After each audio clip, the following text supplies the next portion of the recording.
It was a moonless night, and I was driving alone on a desolate stretch of highway that cut through the heart of a dense forest. The darkness seemed to swallow my car whole, the only source of light being the dim glow of my headlights.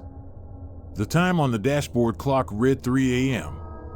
I had been on the road for hours, trying to make up for lost time during a long cross-country trip. Fatigue was creeping in, and my eyelids were heavy. The silence inside the car was broken only by the sound of the engine and the occasional patter of rain on the windshield. The windshield wipers moved in a slow, rhythmic pattern, almost hypnotic in their cadence. I was in a trance-like state, my mind wandering in and out of focus. As I drove on, a sense of unease settled over me. The dense forest on either side of the road seemed to press in, the trees casting eerie shadows that danced in the periphery of my vision.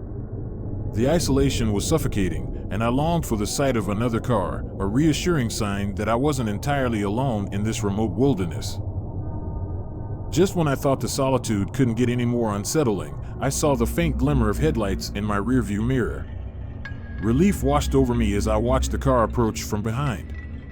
It was an old, beat-up sedan, its headlights flickering intermittently.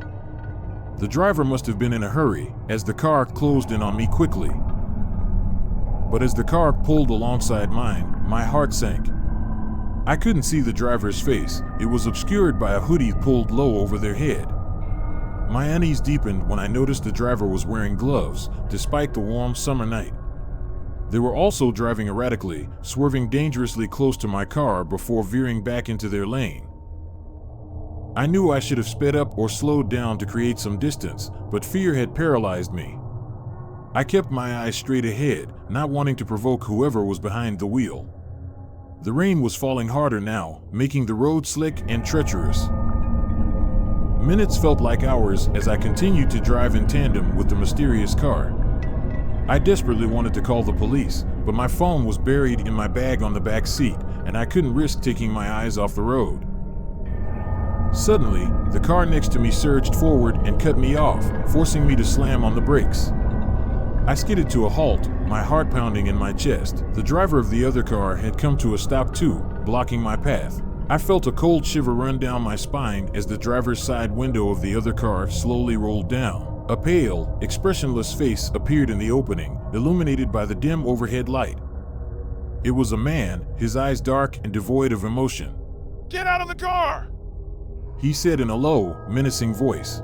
Panic washed over me, and I fumbled for the door handle, desperately trying to unlock the car. My trembling hands finally succeeded, and I stumbled out onto the wet pavement. The rain soaked through my clothes, chilling me to the bone. The man stepped out of his car, and my heart raced as I saw the glint of a knife in his gloved hand. I knew I had to think fast if I wanted to survive this encounter. "Why are you doing this?" I stammered, trying to buy some time.